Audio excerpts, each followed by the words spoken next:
जय हिंद दोस्तों, welcome to the session for today as a part of Sambhav series. आज मैं ज्योग्राफी का प्रेशर बेल्ट्स और प्लेनेटरी विंड सिस्टम का टॉपिक लेने जा रहा हूँ।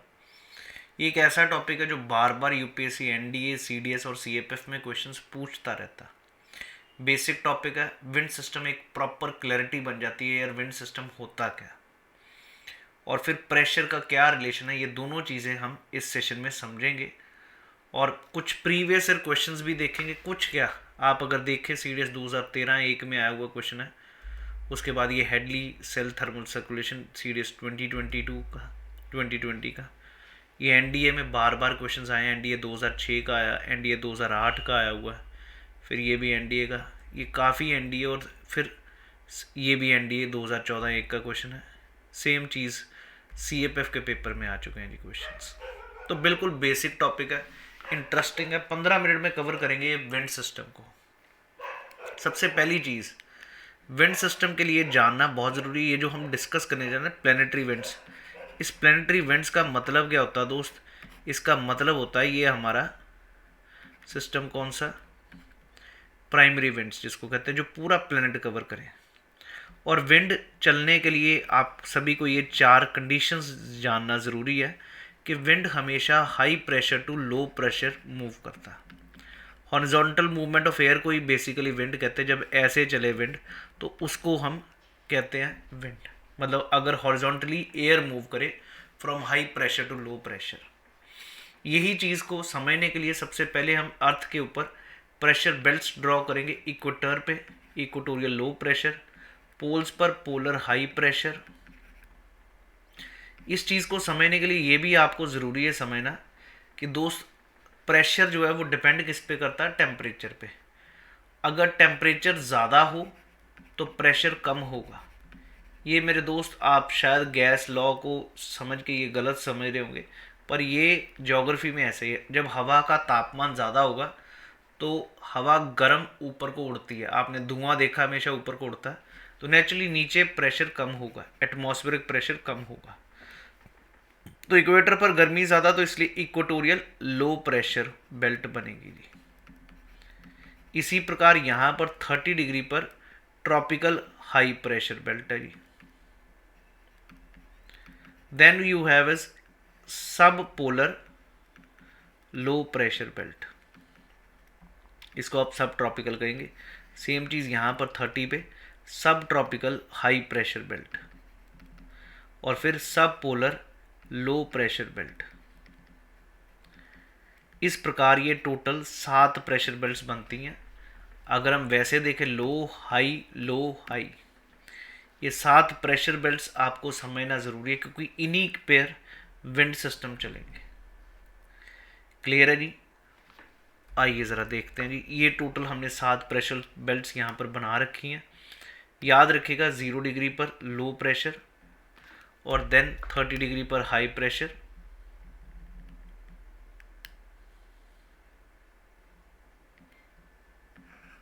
फिर हाई पर ये लो, और फिर हाई। और आप सभी लोग समझते हैं high pressure to low pressure जब हवा मूव करेगी तो इट शुड मूव, राइट? ऐसे मूव करनी चाहिए, सरफेस वे विंड है। लेकिन यहाँ पर जब विंड मूव करेगी इसके ऊपर कुछ और प्रिंसिपल भी लगेंगे। एक है कॉरियोलिस फोर्स, काफ़ी इंपॉर्टेंट प्रिंसिपल है। कॉरियोलिस फोर्स भी आपके बार बार पेपर में इस पर भी क्वेश्चन आते हैं। कॉरियोलिस फोर्स क्या कहती है कि नॉर्दर्न हेमिस्फीयर में जब विंड मूव करेगी ना 0 डिग्री से ऊपर, तो वो जिस भी पाथ में चल रही होगी वो अपने राइट को डिविएट होगी। अगर ऐसे जा रही है तो ये राइट को डिविएट होगी, अगर ऐसे जा रही है तो ये राइट को डिविएट होगी। सेम वे नीचे सदर्न हेमिस्फीयर में क्या होगा, लेफ्ट को डिविएट होंगी जी। ये सभी को क्लियर है जी? याद रखिएगा, एनआरआई वर्ड याद रख लीजिएगा। नॉर्दर्न हेमिस्फीयर में राइट को टिल्ट होगा, सदर्न हेमिस्फीयर में लेफ्ट को। इसका कारण क्या कहा जाता है? Due to rotation of Earth. Coriolis force principle लगने का कारण क्या है जी? Due to rotation. एक और चीज़ याद रखना, Coriolis force inversely proportional to, rather directly proportional to latitude होता है। इक्वेटर पर 0 है, लैटिट्यूड 0 है, तो कॉरियोलिस फोर्स भी 0 है। और पोल्स पे मैक्सिमम कॉरियोलिस फोर्स होती है। ये सारे पॉइंट्स आपको क्लियर है जी कॉरियोलिस फोर्स के बारे। कोरियोलिस फोर्स जो नॉर्दर्न हेमिस्फीयर में राइट को डिवाइड करेगी, सदर्न हेमिस्फीयर लेफ्ट को। इक्वेटर पर 0 है, मैक्सिमम 90 डिग्री पर है। और कोरियोलिस फोर्स जो है, ये प्रिंसिपल्स आपको समझ आने चाहिए। अब ज़रा हम देखेंगे, यहाँ पर 30 डिग्री नॉर्थ पर हाई प्रेशर है और यहाँ पर लो प्रेशर है। हाई टू लो विंड जाना चाहिए, लेकिन आपको पता नॉर्दर्न हेमिस्फीयर में राइट को डेविएशन चाहिए, तो इसका राइट होगा इस तरफ, तो विंड ऐसे चलेगी जी, सारी तरफ से ऐसे विंड चलेगी, विच इज़ लाइक किस तरफ से आ रही है, नॉर्थ ईस्ट से। तो इसको नॉर्थ ईस्टर्न विंड्स भी कह देंगे, या इसको कहा जाता है ट्रेड विंड्स। सेम चीज़ नीचे southern high pressure to low pressure, लेकिन हेमिस्फीयर कौन सा, सदर्न हेमिस्फीयर है, तो इसको किधर डेविएशन होगा, लेफ्ट में, तो ये विंड ऐसे चलेगी जी। So this way it moves in the left direction. तो ये ट्रेड विंड्स हैं, यहाँ पर ऊपर भी ट्रेड विंड्स हैं, नीचे भी ट्रेड विंड्स हैं। यहाँ से इस तरफ जा रही है हवा, फ्रॉम ईस्ट टूवर्ड्स वेस्ट, इसको हम ट्रेड विंड्स कहते हैं। और जहाँ पर ये दोनों विंड्स आपस में मिल रही हैं, that 0 degree, it's a low pressure zone. ये 0 डिग्री पर जो प्रेशर बेल्ट बनी हुई है, इक्वेटोरियल लो प्रेशर बेल्ट, इसको हम कहते हैं डोल्ट्रम्स। डोल्ट्रम्स भी कहेंगे, और दूसरा वर्ड क्या कहेंगे इसको, ITCZ, inter tropical convergence zone. यहीं से आप देख रहे हो, यहाँ से इधर को विंड आ रही है, तो इंटर दोनों तरफ से ट्रॉपिकल जोन से विंड यहाँ पर कन्वर्ज हो रही है, इसलिए इसका नाम क्या है, ITCZ, inter tropical convergence zone. Everybody got it. अब एक और देखते हैं जी, यहाँ पर हाई प्रेशर है, ऊपर लो प्रेशर, ये विंड ऐसे जानी चाहिए, high pressure to low pressure, लेकिन नॉर्दर्न हेमिस्फीयर में इसको राइट को जाना है, और राइट इसका किस तरफ होगा, इस तरफ। तो दोस्त इसका विंड का डायरेक्शन किधर होगा, वेस्ट टू ईस्ट, इसलिए यहां पर इसको क्या कहेंगे, trade winds, not trade wind, westerlies. जो ट्रॉपिकल जोन है 30 डिग्री के नीचे, वहां पर ट्रेड विंड्स है, 30 टू 60 के बीच में वेस्टर्लीज है। अब जरा पोल पे आइए, pole high pressure to low pressure wind move करना चाहिए, और इसको किधर को मूव करना है, लेफ्ट और राइट, राइट को, और राइट इसका किस तरफ होगा, इस तरफ। सो इसका नाम होगा पोलर ईस्टर्लीज। तो दोस्त 0 टू 30 में आपको ट्रेड विंड्स मिलेंगे, 30 टू 60 में वेस्टर्लीज मिलेंगे, और 60 टू 90 में पोलर ईस्टर्लीज मिलेंगे। सेम चीज़ नीचे है। एक एक्स्ट्रा पॉइंट आपने क्या याद रखना है, जो हॉर्स लेटीट्यूड है वो 30 डिग्री हाई प्रेशर जोन को हॉर्स लेटीट्यूड कहते हैं। ये पॉइंट टू बी नोटेड है जी, यहाँ पर लिखा ना ऐसा 2 तारे। हॉर्स लेटीट्यूड कौन सा, 30 degree north, high pressure zone को, और जबकि लो प्रेशर जोन को डोल्ड्रम्स और ITCZ कहते हैं। ये NDA CDS के पेपर में बहुत क्वेश्चन आते हैं जी इस टॉपिक से। यही हमने विंड सिस्टम में, विंड होता है क्या हमने समझा, horizontal movement of air is basically wind, और प्राइमरी विंड्स को हम डिस्कस कर रहे हैं जी। We are discussing the planetary winds which we call them as primary winds. और इसका कारण क्या होता है, एटमॉस्फेरिक प्रेशर डिफरेंस। जितना ज़्यादा प्रेशर डिफरेंस होगा उतनी ज़्यादा वेलोसिटी होगी, और उतनी ही ज़्यादा याद रखेगा कोरियोलिस फोर्स होगी। और विंड का नाम कैसे रखते हैं, जिस तरफ से हवा आ रही हो। अगर आपने देखा हो 0 डिग्री पर, यहाँ पर 30 से हवा ऐसे आ रही थी, तो नॉर्थ ईस्ट से आ रही थी हवा, तो इसको नॉर्थ ईस्ट विंड्स कह रहे हैं। इधर वेस्ट टू ईस्ट जा रही थी, तो उसका नाम वेस्टर्लीज था। तो मतलब जिस तरफ से हवा जा रही, उस बेसिस पे नाम रखा जाता है। ये कोरियोलिस फोर्स का भी प्रिंसिपल समझ आ गया, इसको फेरल्स लॉ भी कहते हैं। विंड डिफ्लेक्ट होगी लेफ्ट को इन द नॉर्दर्न हेमिस्फीयर, और राइट को होगी नॉर्दर्न हेमिस्फीयर में, और लेफ्ट को होगी सदर्न हेमिस्फीयर में। यही हमने समझा था जी, right in the northern hemisphere and to the left in the southern hemisphere, and this is what we call it Ferrel's law. 0 पर, इक्वेटर पर 0 होती है, मैक्सिमम कहाँ पर होती है, पोल्स पे। आई hope everybody is very clear about this point also. तो प्लेनेटरी विंड्स में हमने यही देखे, ट्रेड विंड्स, वेस्टर्लीज और पोलर विंड्स, यही चीज़ हमने देखी। अब ज़रा ये सेल्स भी बताता हूँ। अगर आपको फिर से मैं बता रहा हूँ, ये हॉर्स लेटीट्यूड है जी, 30 डिग्री पर इसको हॉर्स लेटीट्यूड कहेंगे, और horse latitude means high pressure. कहा क्यों जाता है, क्योंकि उस समय अरब जो थे घोड़ों का व्यापार करते थे, और जब यहाँ पर इनका शिप होता था तो शिप मूव नहीं कर पाता था because of no wind movement. High pressure के कारण हवा नीचे को जा रही थी, तो विंड शिप मूव नहीं कर पाता, जिस कारण they use to throw down the horses from the ship in the water. इसलिए इसका नाम हॉर्स लेटीट्यूड है। ये ऐसे जा रही है हवा, तो इसको ट्रेड विंड कह रहे हैं। अब एक चीज़ और समझिए, ये सरफेस पे चल रही है, यहाँ पर लो प्रेशर तो हवा ऊपर को उड़ेगी, जिसके कन ऊपर को जाएगी जी, लो प्रेशर पे हवा ऊपर को जाती जाएगी जी। सो ये एक सेल बन रहा है जिसका नाम है Hadley cell. Remember this, the cell which is formed at in the northern hemisphere on this point is Hadley cell. इसी प्रकार नीचे high pressure to low pressure ये एक दूसरा सेल बना जिसका नाम है फेरल सेल, और तीसरे का नाम है जी पोलर सेल। फिर से बता रहा हूँ, यहाँ पर लो प्रेशर तो ऊपर को हवा उड़ेगी, एक ऐसा स्ट्रक्चर बनेगा। ये सरफेस पे इसको कह रहे हैं ट्रेड विंड, लेकिन यहाँ पर जाके ऊपर को उड़ेगी और फिर यहाँ पर नीचे को जाएगी जी। नीचे को जाने को हाई प्रेशर करेगी हवा, यहाँ पर भी हाई प्रेशर जिसको हम हॉर्स लेटीट्यूड कह रहे हैं, और ये नीचे से हवा ऊपर को, इस जगह को लो प्रेशर। तो ये एक बन गया फेरल सेल और ये बन गया पोलर सेल। याद रखिएगा, ट्रॉपिकल एरिया में हेडली सेल है, उसके बाद ऊपर फेरल सेल है, और फिर अपना पोलर सेल है। तो हमें अभी तक कुछ चीज़ें समझिए। एक तो ITCZ समझा, जिसको डोल्ट्रम कहते हैं, वो 0 डिग्री पर। फिर हमने ये भी समझा कि ट्रॉपिकल जोन में हवा कैसे चलती है, ट्रेड विंड से ईस्ट टू वेस्ट। फिर हमने समझा कि टेम्परेट एरिया में 30 to 60 में कैसे हवा चलती है, वेस्टर्लीज, और पोलर एरिया में पोलर ईस्टर्ली। सेम चीज़ ऊपर बनती है, सेम चीज़ नीचे बनती है। Horse latitude 30 degree north. इन्हीं टर्म्स पे आपके बार बार पेपर में क्वेश्चंस आए हुए हैं। और ये तीनों सेल भी समझिए, रादर ये आपके NCERT में इसको नाम भी यही दिएगा, फेरल्स ट्राइसेलुलर मॉडल ऑफ प्लेनेटरी विंड्स। अब ज़रा आगे आए, यही चीज़ जो इधर एक्सप्लेन की गई वही दिखा रहे हैं इधर।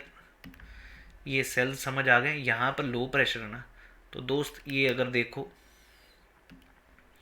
इक्वेटर पर लो प्रेशर, हवा ऊपर को जा रही है, ऊपर जाके ट्रोपोपोज तक मिल के फिर नीचे को आएगी, इसको हम कह रहे हैं हेडली सेल। तो ये ऐसे आ रही है ट्रेड विंड्स। इसी प्रकार यहाँ पर हाई प्रेशर है, तो ये इसको कह रहे हैं हम वेस्टर्लीज। जब यहाँ पर है तो easterlies. Polar cell, Ferrel cell, Hadley cell. I hope everybody is very clear about these. अब एक और interesting fact which you will be really surprise to know, कि दोस्त आप अगर इस जगह पे देखो 0 to 30 में हवा ऐसे चलती है। अभी हमने सीखा यही, ट्रेड विंड चलते हैं, और ट्रेड विंड चलते हैं तो ये कैसे चलते हैं, ईस्ट टू वेस्ट, इस प्रकार। तो जो रास्ते में कॉन्टिनेंट आएगा उसका वेस्टर्न मार्जिन पे बिल्कुल बारिश नहीं होगी। इसीलिए most of the deserts in the tropical areas are lying on the western margin, क्योंकि जब हवा ऐसे चल रही है तो ये हवा इस तरफ तो बारिश करेगी, जैसे जैसे आगे जाएगी बारिश कम होती जाएगी, लास्ट पे बिल्कुल बारिश नहीं होगी। डेजर्ट होता गया, the places which receive rainfall less than 25 centimetre, annual बारिश 25 सेंटीमीटर से कम हो उसको डेजर्ट कहते हैं। तो इस प्रकार मोहावे डेजर्ट है नॉर्थ अमेरिका में, एटाकामा डेजर्ट है चिली में, पेंटागोनिया इस तरफ है जी, it is lying on the leeward side of Andes mountains. बात करेंगे कालाहारी, ये डेजर्ट क्यों है, ट्रॉपिकल एरिया में हवा ऐसे चलती तो इधर हवा बारिश, लेकिन ये बच गया। इसी प्रकार ऑस्ट्रेलिया। सो एक चीज़ और वर्ड याद रखिएगा, जब विंड कॉन्टिनेंट की तरफ जा रही है तो उसको ऑनशोर कहेंगे, और जब कॉन्टिनेंट छोड़ रहा है तो उसको ऑफशोर कहेंगे। तो the deserts in the tropical area due to offshore trade winds. Trade wind के कारण ही डेजर्ट्स है, क्योंकि हवा ईस्ट टू वेस्ट चल रही है और बारिश एंड तक पहुंच नहीं पाती, जिस कारण most of the deserts are located on the western margins of the continents. अब जरा क्वेश्चन देखते, CDS 2013 का था, wind that blow from sub tropical high pressure. पहले तो सब ट्रॉपिकल अगर आपको हाई प्रेशर का वर्ड का याद हो तो वो 30 डिग्री नॉर्थ था, इक्वेटर की तरफ जा रही है तो ऐसे जानी थी। अगर डायग्राम समझ आ चुका तो दिक्कत नहीं है, तो इसको क्या कहेंगे दोस्त, ट्रेड विंड्स ही कहेंगे। Next, Hadley cell circulation. Hadley आपको पहला ही सेल था 0 डिग्री पर, air rises up and finally descends at what. Rises up नहीं पूछा इसने, डिसेंड्स कहाँ पर हो रही है? डिसेंड मेरे दोस्त हॉर्स लेटीट्यूड पर हो रही है, जिसको हम सब ट्रॉपिकल हाई प्रेशर कहेंगे। यहाँ पर तो राइज कर रही है और फिर जाके नीचे बैठ रही है। आई सीज डोल्ड्रम इक्वेटोरियल ट्रफ सारे एक ही तो चीज़ है ये, एक्सेप्शन क्या, यही तो यूनिक था। ये 0 डिग्री पर यहाँ पर उठ रही है और जाके नीचे बैठ रही है। अच्छा क्वेश्चन है, मैं यही कहूँगा सब tropical high pressure belt 30 degree north पे नीचे को बैठेगी। ऊपर से ये वाला सेल भी जो होगा वो भी यहीं पे बैठेगा सब ट्रॉपिकल हाई प्रेशर बेल्ट पे। इस सेल का नाम क्या था जी? फेरल सेल था। क्लियर हो गया जी। और तीसरा सेल था यहाँ पर 60 डिग्री पर, यहाँ पर ऊपर को उठ रहा है, ये लो प्रेशर था, ऊपर को उठ रहा है और यहाँ पर नीचे बैठेगा, ये पोलर सेल था। अगर आप लोगों ने ये डायग्राम समझ लिया तो दोस्त कोई क्वेश्चन रुक ही नहीं सकता। यही चीज़ इसमें, ये डायग्राम दोनों मैंने अपनी कोशिश की है, दोनों तरफ से आपको दिखा पाऊँ क्वेश्चन। अगर किसी को भी समझ आ गया, I hope everybody is clear. Hadley cell में राइज कहाँ पर हो रहा है देख लीजिए, यहाँ पर ITCZ पर, और बैट कहाँ पे रहा? यहाँ पर। इसको सब ट्रॉपिकल हाई प्रेशर ही तो कहा जाता है। चलिए अगला क्वेश्चन देखते हैं। Trade winds take place due to what? A good question है, NDA 2011 का। Answer is due to conduction of heat. Next, doldrums comprise the equatorial belt of low atmospheric pressure, ठीक है जी। Trade winds converge at doldrums, ये भी ठीक है जी। There is strong upward movement of air in doldrums and doldrums are characterised by turbulent weather. Question तो अच्छा जी। टर्बुलेंट वेदर का मतलब बार बार बारिश हो रही है, बिल्कुल इक्वेटोरियल एरियाज पे बार बार बारिश होती है क्योंकि लो प्रेशर है, हर रोज़ बारिश तो होगी। यहाँ पर ये नहीं कि विंड सिस्टम, विंड तो काम है, हवा चल ही नहीं रही। डोल्ड्रम का मतलब ये है कि हवा दोनों में कन्वर्ज हो रही है। And upward movement of air भी हो रही है जी, हवा ऊपर को, लो प्रेशर तो हवा ऊपर को मूव भी कर रही है। So all of these points are right. So it should have been the D option in this question. Westerlies are what? Permanent winds जी। अभी आपने समझा planetary winds, permanent winds and primary winds. Which of the following regions on the earth has horse latitude? अभी आपने पढ़ा सब tropical high pressure.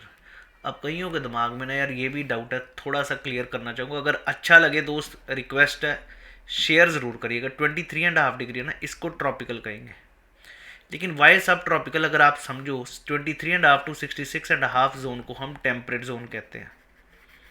अब 23.5 और ये जो है ऊपर पोलर है, ये 66.5 टू 90 तो पोलर है, और यहाँ पर ट्रॉपिकल है 23.5 से 0 तक। अब ये जो टेम्परेट जोन है ना, इस गर्मी का प्रभाव इधर भी पड़ेगा, तो 30 डिग्री पर हम इसको क्या कहेंगे? सब ट्रॉपिकल, क्योंकि ट्रॉपिकल के साथ लगा हुआ एरिया इसलिए सब ट्रॉपिकल कहेंगे। और जो पोल के साथ लगा हुआ ये वाला 60 डिग्री है, तो उसका नाम क्या रखा? सब पोलर। ये समझ आ गया वाई सब वर्ड? क्योंकि ट्रॉपिकल के साथ है तो सब ट्रॉपिकल, सब पोलर क्योंकि पोलर के साथ है। और किसको कह रहे हैं हम? ये टेम्परेट जोन के अंदर जो जोन है 60, और ये जो 60 वाला सब पोलर हो गया, 30 हो गया सब ट्रॉपिकल। और हाई प्रेशर तो समझ चुके हैं आप। आगे, major deserts which of the are lying in the western part due to what? Because of the they are influenced by trade winds. इनका ऑर्डर बताना है इक्वेटर टू पोल। सबसे पहले इक्वेटर पर डोल्ड्रम्स हैं, फिर ट्रेड विंड्स हैं, फिर वेस्टर्लीज हैं, फिर पोलर विंड्स हैं जी। सिंपल क्वेश्चन है जी। 1, 2, 3 एंड 4 ए आंसर, क्योंकि इक्वेटर पर सबसे पहले डोल्ड्रम्स, फिर trade winds, westerlies, polar easterlies. Roaring 40s होते क्या? They are strong westerly winds found in the oceans of southern hemisphere. बहुत अच्छा क्वेश्चन है और मैं समझा भी देता हूँ जी। अगर आप कॉन्टिनेंट को देखें ना सर्दर्न हेमिस्फीयर में, तो दोस्त 30 से नीचे नीचे ज़मीन है ही नहीं है सर्दर्न हेमिस्फीयर में। ऊपर तो खूब है ज़मीन, 30 के नीचे ज़मीन है ही नहीं है। तो जब वहाँ पर विंड चलती है ना 40 डिग्री लैटिट्यूड पर, तो बहुत तेज़ हवा आवाज़ आती, उसको कहते हैं रोरिंग 40s। आइए ज़रा दिखा भी देता हूँ। ये अगर आप देख रहे हो तो 30 डिग्री तो यहाँ पर है, उसके बाद अगर मैं 40 की बात करूँ, ये 40, 45, ज़मीन है ही नहीं जी। तो जब यहाँ पर विंड चलेगी तो कोई ऑब्स्ट्रक्शन नहीं, बहुत तेज़ चलेगी। उस विंड का नाम है रोरिंग 40s। और फिर नीचे फ्यूरियस 50s और फिर श्रीकिंग 60s। ये सर्दर्न हेमिस्फीयर में जो विंड्स चलती हैं बहुत तेज़, उनके नाम है जी। और इनकी तीनों की डायरेक्शन कैसी होगी? वेस्टर्लीज होगी। तो दे ये स्ट्रॉन्ग वेस्टर्ली विंड बिल्कुल ठीक है जी इन द सर्दर्न हेमिस्फीयर। अगला पॉइंट जी, the strong east to west air circulations are caused by combination of air displaced from equator. नहीं जी, आंसर इज वन ओनली, क्योंकि ईस्ट टू वेस्ट तो है ही नहीं। ये CFF 2019 का क्वेश्चन। डोल्ड्रम क्या होता है जी? इक्वेटोरियल काम है, बिल्कुल काम है, लाइट विंड्स भी हैं। रोरिंग 40 कहाँ से आ गया? डोल्ड्रम बिल्कुल नहीं, ये तो हाई स्पीड विंड्स हैं। यहाँ पर तो शांत है और variable in both in position 1, 2 and 4। जहाँ पर 3 नहीं है वही मार दो। Answer A option. I hope you people understood about the planetary wind system. मैंने कोशिश की है आपको सारे NDA के, CDS के और CFF के क्वेश्चंस भी दिखाने की, ताकि आपको एक अच्छी अंडरस्टैंडिंग बन सके। NCERT का काफ़ी इंपॉर्टेंट टॉपिक है ये। ट्राइसेलुलर मॉडल, फेरल्स ट्राइसेलुलर मॉडल और प्लेनेटरी विंड्स कहते हैं। डोल्ड्रम्स, हॉर्स लेटीट्यूड्स, ITCZ, ये terms, roaring 40s, furious 50s, shrieking 60s, इस पे क्वेश्चन आ जाते हैं। So if you enjoyed this session, please do like the video and share this video as much as possible. Thank you. Jai Hind everyone.